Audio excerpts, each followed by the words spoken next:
live the scene of a horrific fatality. A pair of thieves bashed in her front door and started stealing stuff. Protesters gathering outside. Hard to believe it's Winter Weather Awareness Week this week. We started asking questions. Hey everybody, welcome to episode 2 of the Working Behind the Screens podcast. I am Nate Harrington, joined by a injured, we're going to call him injured, Matt Galka. Matt, what's up, buddy? You're kind of questionable for today, but you're going to soldier through it, bud. Are you injured or are you hurt, Nate?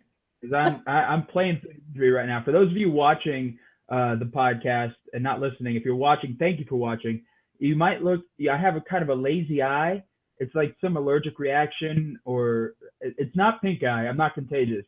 Nobody's going to catch anything through the screen here. But it's I kind of look like I got popped in the eye.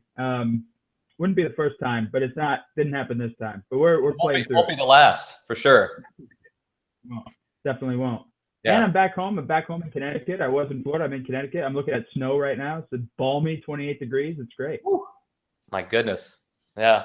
Well, it is the holiday season. I got my Christmas tree lit up back there. We're going to talk about actually a kind of a story that cross-pollinates between weather and news a little bit later on. We're going to be joined by Omar Jimenez. He is a reporter at WBAL in Baltimore. He covered a humongous 68-car pileup over the weekend. If you haven't seen the video, it is unbelievable. And we're going to give you some links to check out at the end of the podcast. His social media, basically, he live tweeted the whole thing. He's got amazing pictures and eyewitness accounts of what happened. But first, we wanted to say thank you for everyone that watched the first episode of Working Behind the Screens. It was very well received. We, of course, working through the growing pains. But, Matt, we got a lot of good feedback, and we're going to keep the train rolling today, man. Absolutely. I'm glad we made it to episode 2. Nobody thought we would be here, but we made it. Look at us. But it was good. Look at us. Absolutely. It's great that everybody, was able to listen. And again, we're kind of trying to grow this thing. It's kind of a word of mouth thing, social media. Actually, our guest a little later on today, I reached out to him through social media and he gave it a listen. He liked the idea and he's going to join us later. So that's good. So if you are listening or if you're watching, keep liking and sharing and telling your friends. And maybe one day you'll be a guest on here. Who knows? If you're lucky. So Behind the Screens podcast, behindthescreenspodcast.com is our home on the web. We've got all of our social media sites linked to it there. We also have a contact us link where you can submit story ideas or submit a guest idea if you've got one, if you're listening and think that your local hometown reporter might be a good fit for our podcast, or if you might be a good fit for the podcast. We always encourage folks to get in touch with us on our many social media links or through good old traditional email. So the first part of our podcast, if you haven't listened, we kind of like to go through some of the more notable news items, local news items that kind of make a national stage. And normally this kind of stuff is silly, irreverent, just kind of ridiculous. It's flat out weird sometimes. Flat out news of the weird. We're going to start in New York. And Matt, I don't know if you love New York City, by the way. That's you're a Yankee fan. I'm from Connecticut, but I claim New York. Exactly. Well, this will get anyone who loves the New York atmosphere and kind of how things have gone, the resurgence of New York, kind of get you going, because it's a neat story. So basically what happened last week, a deer, for whatever reason, wound up in East Harlem. Don't know how, don't know when, it just wound up in East Harlem. So the deer doesn't belong in the middle of the city. So the city wanted to capture the deer and euthanize it, long story short. The state stepped in and said, wait, we can transport this deer to upstate where it'll actually have a nice life. But there are complications between this, and basically it turned into a shouting match between the city and the state, the Bill de Blasio and the governor of New York, Cuomo, right? I'm forgetting his first name. What's his first name? Oh, come on. He's a Cuomo, I know that much. So they get in a big argument. While they're arguing, I'm definitely going to edit that part out. That's all. It's Andrew Cuomo. Andrew Cuomo. Don't know. So while they're bickering about this, the deer dies because of stress. Now, of stress, being in captivity. That's what it said. He was used to roaming around East Harlem, for crying out loud. So a lot of people were arguing with both the city and the state. They wanted the deer to stay. They wanted the deer to stay in East Harlem. Probably wouldn't have been a good thing for the deer, but people in New York kind of wanted to rally around this thing. And this seems like your typical bureaucracy, doesn't it? I mean, the state and the city arguing over how to get a deer out of Harlem. You think, okay, animal control can just go grab the deer and bring it to somewhere it's supposed to be, not in the middle of New York City. And I was hoping for a happy ending. A lot of people were hoping for a happy ending. And then, a la some bad sitcom, the deer dies because the governor and the mayor couldn't get it together. Yeah. And now everybody hates both of them. So there you go. So Merry Christmas. Merry Christmas to everybody exactly. in New York City and New York State. Well, yeah. And this is kind of a perfect segue to our next story. Up in Maine. Yeah. Go ahead. I didn't say anything. Oh, I thought you said, Up in Maine, a guy had a little spat with the local DMV, the local Department of Motor Vehicles. He wanted to wear his traditional religious headdress. Just so happens this traditional headdress is a pair of deer antlers because he is pagan. They got into a little fight, him and the state, over what he could wear. He didn't obstruct his face. They just had never seen anybody with deer antlers show up at the DMV wanting to get their driver's license picture taken. They're actually horns. They're not even antlers. They'd be better if they were antlers. They're horns, Nate. The horns. And the best part of this, his name, Phelan Moonsong. Phelan Moonsong of Maine. Yeah. And so basically, he wanted to have these deer antlers. He does not, or horns. He doesn't wear them when he showers or goes to sleep, but he wears them everywhere else. He wears them out and about, in public. Everybody knows this guy, so he wanted to wear them. The DMV wouldn't let him right off the bat. However, he petitioned, got his case heard, and now he has deer horns or horns of some type in his driver's license photo. The spokeswoman said the state allowed the goat horns because Moonsong cited their religious purposes and also because they didn't obstruct his face. I know I tried to take my first driver's license picture ever when I was 16. I was wearing my Yankee hat. And they said, you got to take your hat off. And I said, why? Because I was, dumb kid who just got his license. And they didn't really tell me, but I took my hat off. So if he's wearing horns, I'm going to wear a Yankee hat in my next one. Okay, nice 30-something-year-old wearing his Yankee hat in his driver's license photo. Well, the reason they probably told you not to wear the Yankee hat is because it was the freaking Yankees anyway. So, gosh. So let's move on to another story that obviously another very weird one. Singing lawyers in Texas. And Matt, this is my favorite part of the whole thing. This is my I believe favorite you got some. I believe you got some audio for us. This is my favorite. Here, go ahead. I hope everybody can hear it. But we do sincerely appreciate it. Here we go. Christmas weed.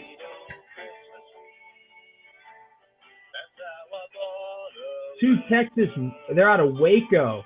They made this little song and dance, literally a song and dance, about how weed is still illegal in Texas, and they don't want you to get busted this holiday season. I guess it's kind of timely. And it's not for any sort of, they're looking out for you. They don't want you to get busted this holiday season is because they're not going to be around. They're both going on vacation. They're not going to be there to help you if you get busted. So I guess the message is maybe wait till they get back and then you can get busted.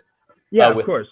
With maybe New Year's weed or, I don't know, Valentine's Day weed. Just wait till they get back into the office and then you can, I guess, do all the dope you want. But now, if you go behindthescreenspodcast.com, you should check out this video. And they say they play a voicemail at the beginning where they got a guy who just says, "Man, your songs are awesome," and they don't make any money from it. Just like us, we kind of do this for fun. They kind of do their songs for fun. And it's really catchy too. Christmas weed. Texas not legalizing recreational marijuana. No. So you got to be able to look out if you're in Texas. And just in case you do get busted, wait until after probably wait until after the new year. Then all the lawyers will be back on the job. Yep. Very, very easy. Very easy. All right, and a story after my own heart. I am a Seinfeld aficionado. I've seen every episode more than 10 times, most likely. This story I saw out of Atlanta, out of Decatur, actually, which is actually where Omar grew up. He grew up in Kennesaw, Georgia, so he'll be familiar with this area. A mailman was caught dumping mail into the woods and not delivering it. So if you ever saw Seinfeld, toward the end of the run, I think season 8, there was an episode where Newman, who is the postal guy that lived in Jerry's building, he wanted to transfer to Hawaii. However, he had all this mail that he hadn't delivered for months and months and months that was piling up in Jerry's storage facility. It's 90s sitcom. It's beautiful. Anyway, long story short, Jerry had to go deliver it because he hates Newman. He wanted him gone. He delivered all the mail accurately, and they knew it wasn't Newman because Newman was a bad postman. Not saying this guy was a bad postman, but definitely dumping mail out in the middle of the woods isn't going to get you one a month. Wait a second.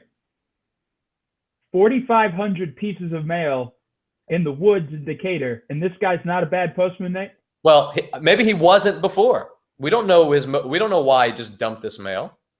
We don't know his motives. We don't know his motives. No. I'll think about another sitcom, Always Sunny in Philadelphia, when Charlie and Mac are working in the office building. They're working in the mailroom, and Charlie's solution to when the mail piles up is just remail it so it comes back. He gets a little time to deliver the other mail, and then when it comes again, vicious. It seems like sound advice until, just like this guy in Decatur, you're indicted by a federal grand jury on a charge of unlawfully delaying and destroying mail. Yep, there you go. Felony. 4,500 counts, evidently. I'm sure there'll be a stiff penalty for our man there. So those are Christmas card this year. You could probably blame Mr. Thomas Berman. There you go. Decatur. There you go. Unfortunate. People might be, and this mail I think went back from October and November, but hopefully he wasn't the guy on your mail route because the card from Grandma with $20 in it probably ain't gonna get there. Just saying. And that's just a smattering of the weird local news around the country that we always like to get into at the beginning of the show, because what is the local news good for? When you get your weird stories, that's good. Absolutely. And we had so much great local news from other places. We didn't even get a Florida story in there. So our friends from Florida catch a little bit of a break. I got a Florida story for you. How about the Speaker of the Florida House feuding with Pitbull over his tax-paying contract from Visit Florida? So, Speaker of the Florida House was in TMZ. If you want, we're going to post this one on the website. Speaker of the Florida House, Richard Corcoran, was going to sue to get the legal details of how much Pitbull was getting paid by Florida taxpayers. And Pitbull takes to Twitter to say he's getting $1 million. Yeah. So I'm technically paying Pitbull.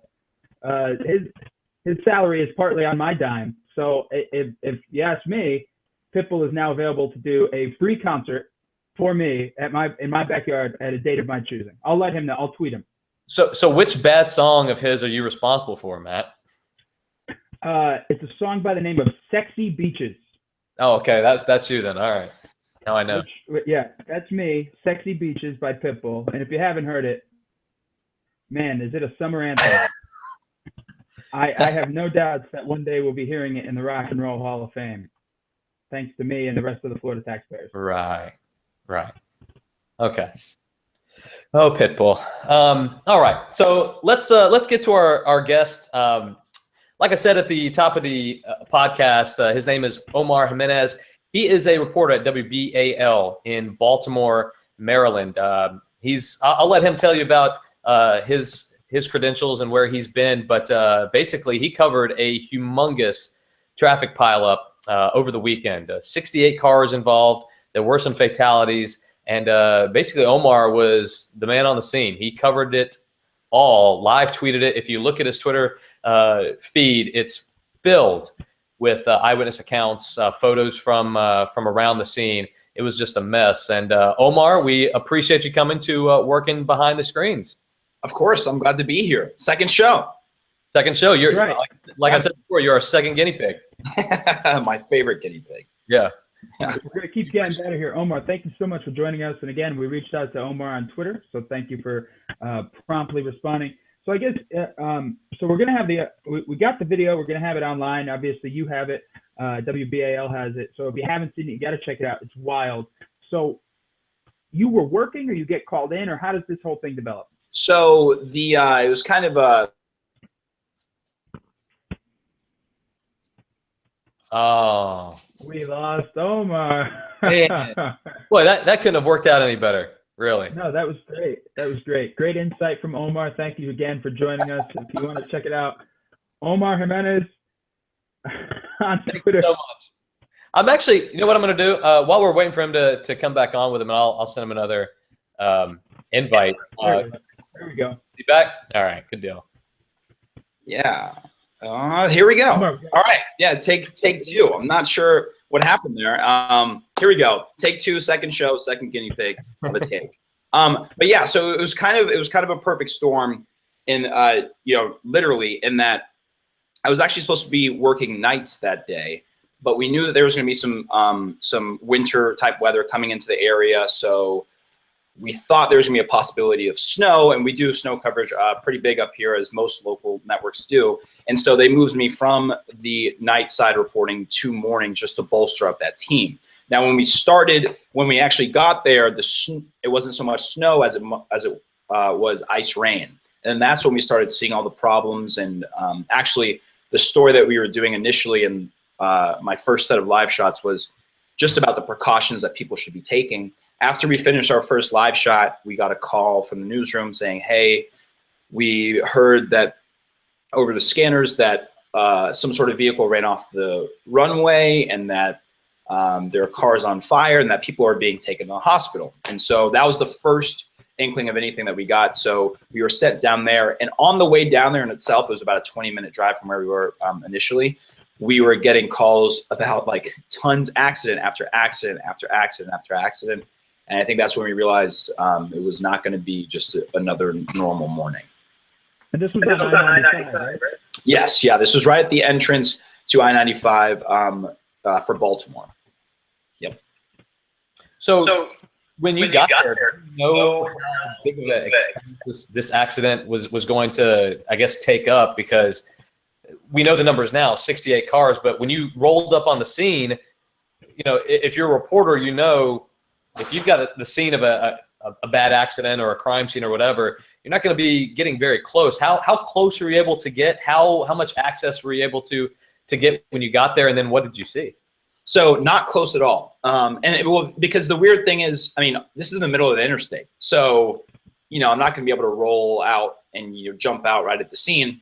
So we were actually at the entrance to the on-ramp that goes onto the interstate. And even then it was less than a mile though from where we were, but we couldn't see anything. And because of the ice rain that was going on, we have a chopper that we usually fly, but it wasn't safe enough for the chopper to fly up. So we were essentially going blind. Now I've worked with sources and people at, throughout the police department and in shock trauma, and they were helping me out with information. And I think the biggest piece of information we got that indicated how severe it was is that shock trauma told me that they were deploying their GO team, which is essentially reserved only for extremely severe situations. There are times when the person can't even be transported to the hospital. You have to bring the hospital to them. So they bring out tools, surgeons, whatever, and they'll do it right on the scene right there. And once they were deployed, that's when you kind of got the idea that this is bad. So that was one piece of information. And then I was getting word that 2 people had died at that time. At that time, 2 people had died, and that 9 other people were being taken to shock trauma. 20 people were being sent to the hospital. And that number eventually became 68, but it started, I think the first number that I got was 30, that at least 30 cars were involved. And so even that's pretty big. And then an hour and a half later, they were saying it was 40. And then the next update we got was like 55 or so until it ballooned to 67. And it only became 68, I think 4 days later, it became 68. So it was just one of those things where we weren't close, but we could see the ambulances going back and forth to where we were because we were right at the entrance to the highway. And even once the scene started clearing out, every single car that was damaged and was being towed out was passing by us and was pulling into the gas station where we were posted for our live shots. Every single person that survives from it was coming right past us because, you know, you make it through something like that, you want to pull over the first place you can, and it's the BP that we were working out of. And we even saw people walk down the highway. Like, we saw them walking in the distance, and when they finally got to us, they were like, yeah, we have to go to work. So we left one person with our car and we just walked the 1.5 miles or however long it was. So in a weird way, while we weren't right next to the scene, we were probably in the best place you could possibly be as far as information and reporting goes. Now this video where the tanker, I mean, just me watching the video, this tanker is flying. This tank is flying and then it flips over and explodes. Were you on the scene and then saw that video, or did you see the video before you got to the scene, or how did that work out? I was on the scene and then saw the video because at that point we had heard, like I said, the first thing we heard was that, oh, a vehicle was on fire. That was what drew us to the scene. And then a little bit later on in the morning, we heard that a fuel tanker exploded. And so I'm putting those together. Oh, like, oh yeah, of course. All right. So that makes sense from what I was hearing earlier. And then actually my news director of all people, who wasn't even working, texted me saying, hey, go check out the video online of this guy. He just posted it. And so I checked it out, and it was a fuel tanker, but it careened off the side. I mean, you guys have seen the video. It went off the side of the highway and then exploded. And I did not expect that. The video is insane. And at that point, it was like, okay, wow, this is crazy. And you mentioned that it was flying by. We don't know exactly why it was going as fast as it was. I mean, the thing is that you have to think about it. It was 5 o'clock in the morning, and we all do the thing where we're driving on the highway. And even if you see traffic stopped, you know, you see brake lights ahead of you, you don't expect it to be completely stopped half the time. You know, when it's actually completely stopped, I don't know about you, but I usually have to do a hard stop right at the end because I'm on the interstate and I assume that they're moving at least a little bit. In a situation like this, he's driving a truck like that. And the reason why we had that video in the first place is because the guy was already outside of his car filming the smaller crashes that happened right before them. There were a bunch of them. So now there's just a wall on the interstate. So this guy comes flying down the interstate, as I'm sure a normal speed, like he normally would, and he sees that wall of cars that are just stuck in a crashed situation there. And I can imagine he had a choice whether he plowed straight into those cars or he turns it and goes off the edge. And I mean, we saw by the video which option he may or may not have chosen, but there were no good options coming out of there. I bet you he was sliding on the ice. He was probably didn't expect those cars to be there and had no way to, you know, get through those cars. It was either into it or over. So yeah, it's a tough scene to watch. It's interesting that you got a lot of your information through what we'll call non-traditional ways of news gathering. You got tweets, you got video that was posted online. You know, that's not the way that journalists used to get information. Do you find that now this is I guess this is your first big market that you've worked at? You've worked at some smaller markets before. Do you find that this is kind of the norm for you now? Do you find that this is how you get news and how your station gathers news now? Well, yes. And actually, it's crazy. I did a story, I'll never forget it because it still holds up today. I did my senior year of college, my junior year of college. I did a story as a final project. And the project was called The Role of Cell Phones in News Gathering. So I basically just found cell phone video from different crazy events, and then I interviewed the people who shot the cell phone video, and that was the story.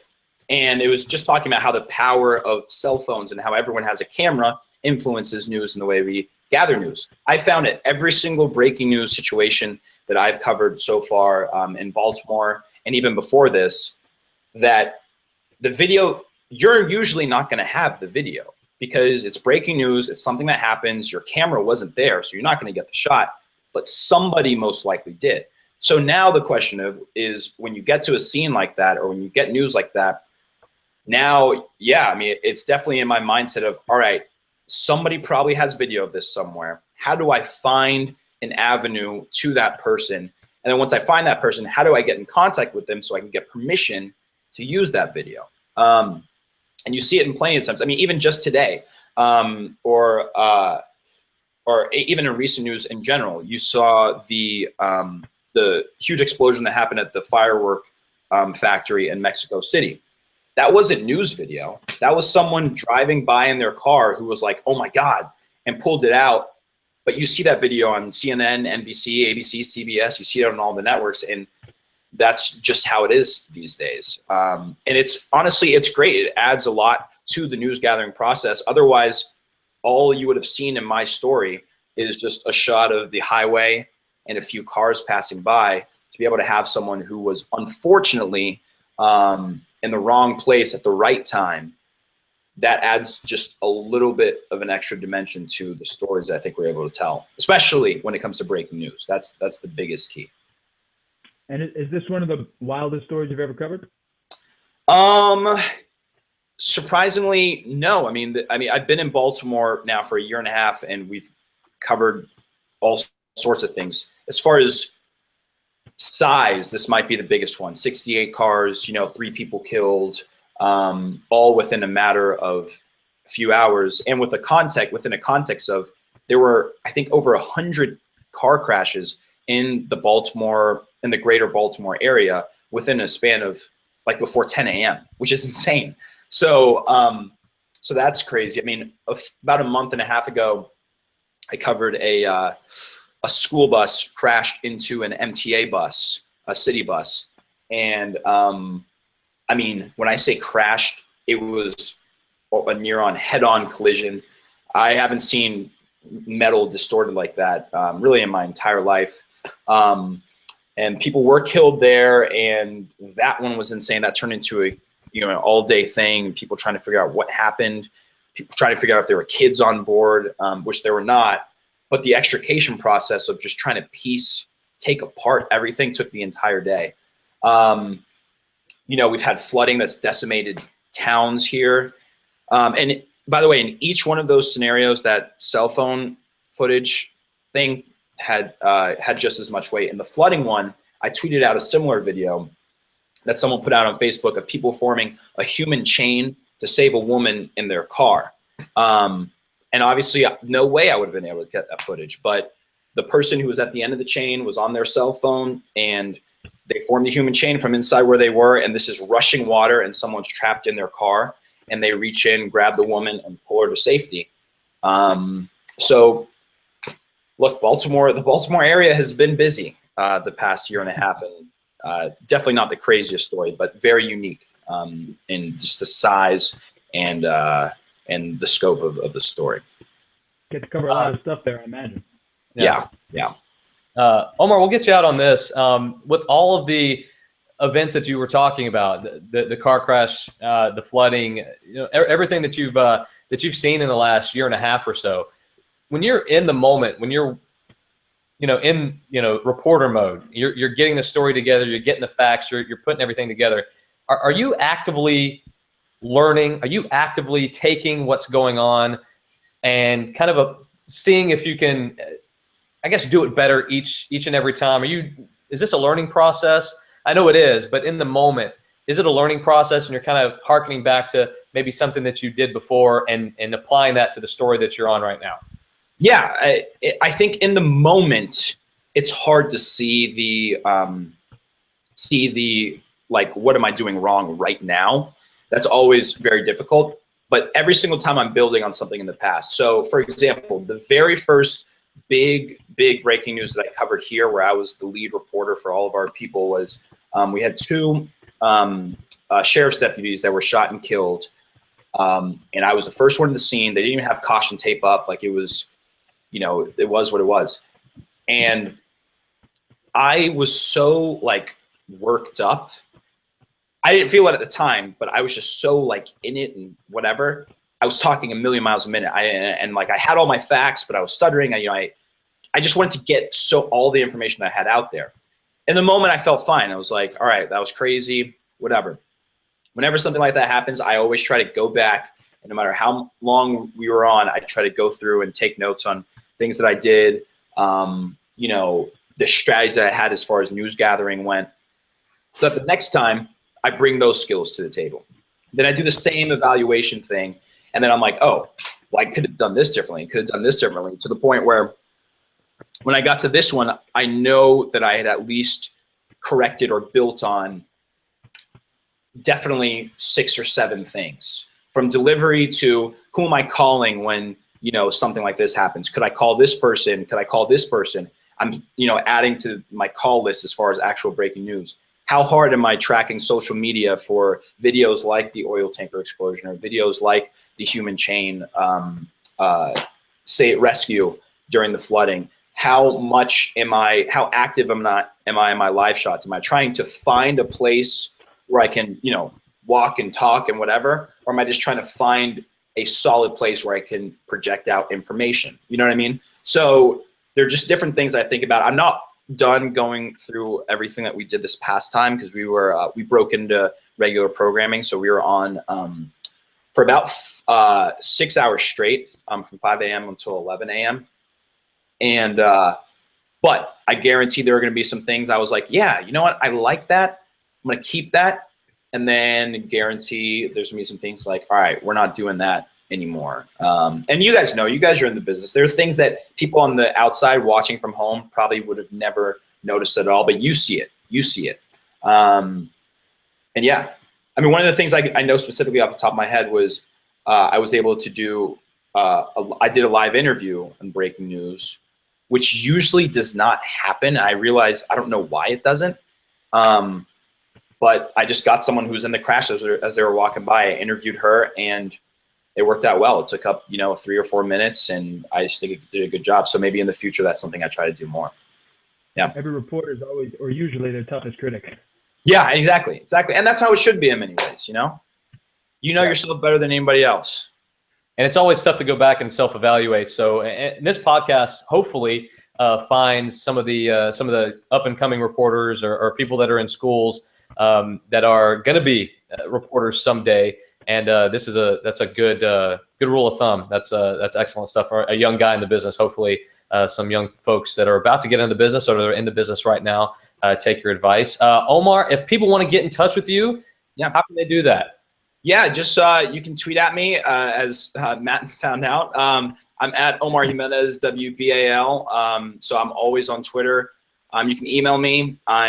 It's my first initial last name, ojimenez@hearst.com. That's HEARST.com. And yeah, feel free to reach out. Any questions? And I'm Omar Jimenez, WBAL on Facebook. So you can shoot me a message there.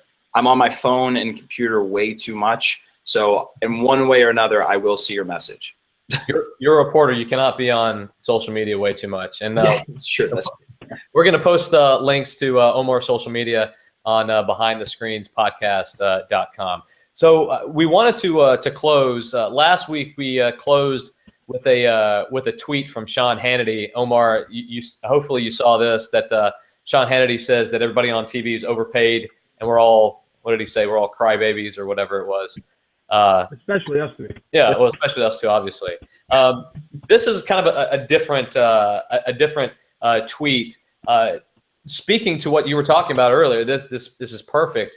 I don't want to butcher his name, but I feel like I'm going to. Adam Salah, who was on a Delta flight earlier today and got kicked off, evidently, and this is still hearsay because Delta hasn't really come out with a statement just yet, but evidently got kicked off a Delta flight for speaking in Arabic to his mother. And if you go and there is some profanity in the video, so we're not going to play it. But if you look up Adam Salah, it's OMG ADAMSALEH. That is his Twitter handle. We'll post this as well on the BehindTheScreens podcast.com. The video is pretty disturbing. Matt, did you see the video? And Omar, did you see the video, guys? Yeah, I saw part of it earlier today, just playing through Facebook. A few friends of mine shared it through Facebook. Yeah. And I watched it too. Did you guys happen to see that some people were saying this guy's a YouTube prankster anyway? Yeah. Yeah. Yeah. So that's concerning. Concerning is not the right word. Yeah. If you go back and look at his YouTube stuff, yeah, he's That kind of. him and his buddy are jokesters, yeah. But Look, the headline, okay, if he got kicked off the flight for speaking Arabic, absolutely not the right reason ever to get kicked off the flight. That's awful, especially in this day and age.